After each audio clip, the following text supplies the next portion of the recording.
विद्या मंदिर में उपस्थित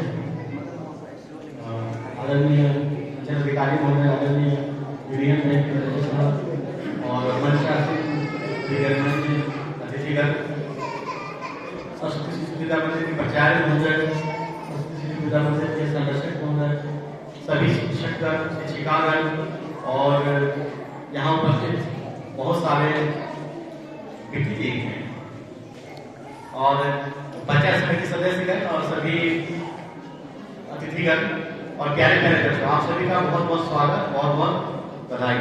आज द लीजेंड हमारे नेताजी सुभाष चंद्र बोस जी का जयंती हम लोग मना रहे हैं खेल खेल की भावना से, और निश्चय ही नेताजी सुभाष चंद्र बोस के द्वारा जो आंदोलन देश को आजाद करने के लिए किया गया वो हम लोगों के लिए बेमिसाल है और पूरे भारत देश के लिए नहीं, पूरे विश्व के लिए अनुकरणीय व्यक्तित्व है। उनके जैसा व्यक्तित्व आज तक कोई नहीं है और न कोई होगा, इसलिए उनका जन्मदिन मनाना हम लोगों के लिए सौभाग्य का बात है। साथ ही आज जो लगातार 3 दिनों से खेल के माध्यम से आप लोगों की प्रतिभा निखारने का जो कार्य विद्यालय ने किया है उसके लिए मैं बहुत बहुत धन्यवाद देता हूँ, बहुत बहुत बधाई देता हूँ। अभी छात्राओं ने बहुत ही अच्छा खेल का प्रदर्शन किया, बहुत सारे छात्र उसमें विजय हुए, बहुत सारे छात्र उसमें उपविजेता हुए, उसमें हारे नहीं उपविजेता हुए, इसलिए उनको भी मैं बहुत बहुत बधाई और धन्यवाद देता हूँ। मैं हमेशा से सरस्वती शिशु विद्या मंदिर में कोई भी कार्यक्रम होता है तो उसको अटेंड करने का कोशिश करता हूँ, क्योंकि सरस्वती शिशु विद्या मंदिर एक स्कूल ही नहीं, भारतीय संस्कृति को और हमारे देश के हर एक कल्चर को बचाने के लिए एक बहुत बड़ा इनका प्रयास है, जन्मदिन। और निश्चय ही अभी हम लोग जाते हैं सरस्वती शिशु विद्या मंदिर में, सरस्वती शिशु विद्या मंदिर में हम जाते हैं तो ऐसे ऐसे चित्र हम लोग को देखने को मिलता है जो हमारे जैसे नागार्जुन का चित्र प्रथम वैज्ञानिक माना जाता है और बहुत सारे ऐसे व्यक्तित्व का चित्र मानता है जिसको देख के हमको अपने देश के ऊपर गर्व होता है, गौतम बुद्ध का, महावीर जी का, तो हमको अपने देश की संस्कृति पर गर्व होता है कि ये देश ऐसी मिट्टी को सृजित किया जिसमें हमारे बहुत महान महान व्यक्तित्व, महान महान ऋषि मुनि और महान महान महापुरुष इस धरती में जन्म लिए और इस धरती को आगे बढ़ाने के लिए पूरे विश्व को, पूरे दुनिया को बहुत सारा सीख और ज्ञान दिए, जिसके कारण आज पूरे विश्व का कल्याण हो रहा है और विश्व सभ्यता आगे बढ़ रही है। तो निश्चय ही सरस्वती शिशु विद्या मंदिर इसको बचाने के लिए, संस्कृति को आगे बढ़ाने के लिए, संस्कृति को पालन पोषण करते हुए प्रफुल्लित करने के लिए, देश को विकास के लिए बहुत बड़ा राष्ट्रीय माता का भूमिका निभा रहा है। और ये निर्माण आप लोगों के साथ होता है, आप लोग बीज की तरह बोए जाते हैं और आप लोग इस विश्वास से ये विद्यालय आगे बढ़ता है कि ये हमारे बच्चे कल के दिन इस विद्यालय का नाम रोशन करेंगे, माता पिता का नाम रोशन करेंगे, समाज का नाम रोशन करेंगे, राष्ट्र का नाम रोशन करेंगे। मैं बता दूं कि बुंडू में एक सरस्वती शिशु विद्या मंदिर है, बुंडू में एक सरस्वती शिशु विद्या मंदिर है, वहीं की बच्ची ने यूपीएससी में सफलता का परचम लगाया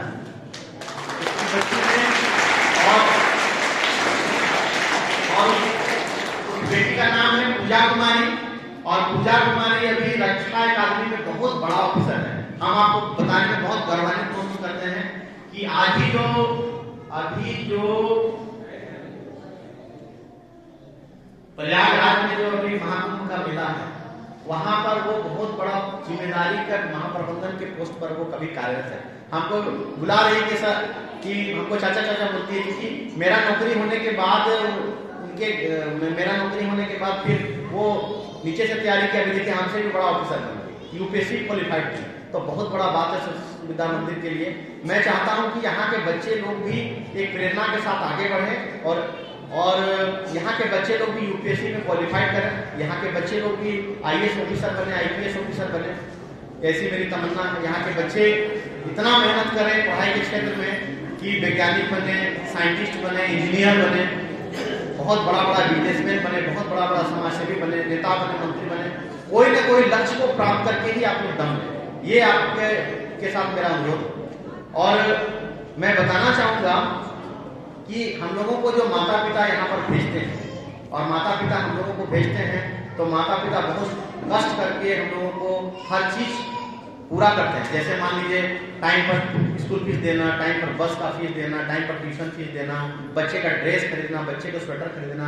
और इतना ही नहीं, प्रतिदिन माता और पिता हमसे पहले लेट से उठती है। मैं कभी कभी घर जाता हूँ तो क्या होता है, संडे को घर जाता हूँ तो मंडे को क्या करता हूँ, लेट से उठता हूँ। और पत्नी जो है 5 बजे 4 बजे ही उठती है, क्योंकि उसको अपना बच्चे के लिए टिफिन बनाना पड़ता है। और सवेरे उठ करके जब हम उठते हैं तो वो उसका रोटी तैयार होता है, प्यारा प्यारा सब्जी तैयार होता है। तो मैं ये कहना चाहता हूँ कि आपके टिफिन में जो प्यारा प्यारा सब्जी क्या बोलते हैं, पकवान आता है, रोटी आता है, या तो अच्छा पकवान आता है, सब्जी आता है, उसके पीछे माता पिता का कितना श्रम, कितना मेहनत है कि नहीं। वो मेहनत इसलिए कर रहे हैं ताकि आप अच्छा से खाएं पिए, अच्छा से पढ़े लिखें।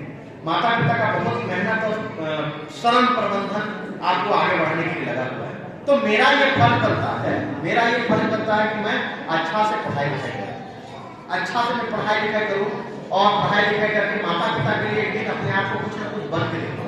इसी में माता पिता का सच्चा न्याय है। माता पिता का सच्चा न्याय तभी होगा जब हम उनके साथ सही न्याय कर पाते हैं। इसके लिए जरूरी है कि हम अच्छा से पढ़ाई करें। और हम बता दें, कल के दिन आप जब कंपटीशन में जाइएगा, जब बड़ा नौकरी का कंपटीशन में जाइएगा, इंजीनियरिंग का कंपटीशन में और सिविल सेवा का कंपटीशन में, जेपीएससी के एग्जाम में, तो हम बता दें कि 6 class 7 class 8 class 9 class 10 class का साइंस और social science, English, math, reasoning यही सब आता है, कोई बाहर से नहीं आता। लेकिन होता क्या है, हम लोग मैट्रिक पास कर लेते हैं, उसके बाद मैट्रिक पास करने के बाद दिमाग में बैठ जाते हैं तो कॉलेज में जा रहे हैं तो हमको पढ़ना ही नहीं, क्या पढ़ना ही नहीं, और वहां पर हम सारा चीज भूल जाते हैं।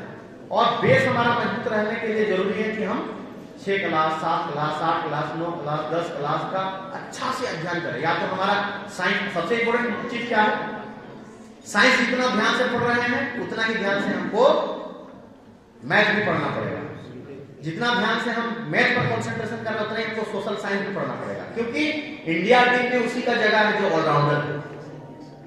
आप मैथ बहुत अच्छा से जानते हैं लेकिन सोशल साइंस नहीं जानते हैं तो आपको कॉम्पिटिशन में सफलता नहीं मिलेगा। इसलिए आपको सोशल साइंस भी उतना ही जानना होगा, मैथ भी उतना ही जानना होगा, साइंस भी उतना ही जानना होगा, इंग्लिश भी उतना ही जानना होगा, हिंदी भी उतना ही जानना होगा। सब चीज में ऑलराउंडर रहिएगा तो आपको जगह मिलेगा, किसी न किसी चीज में आपको सफलता जरूर मिलेगा। और इस सरस्वती माता के नाम से है तो सरस्वती माता का मैं शुरू से ही भक्त हूँ। हम लोग जब अपने पढ़ते थे तो शुरू से पढ़ते थे तो हम लोग गांव में चंदा उठाने के लिए जाते थे। शाम को बिक्की जी 10 रुपया का चंदा उठाने के लिए जाते थे, कि घर घर जाते थे 10 रुपया का चंदा उठाता है। और सरस्वती पूजा करने के लिए गांव में एक सरस्वती पूजा होता था तो उसमें सबसे पहला इंटरेस्ट मैं ही लेता था।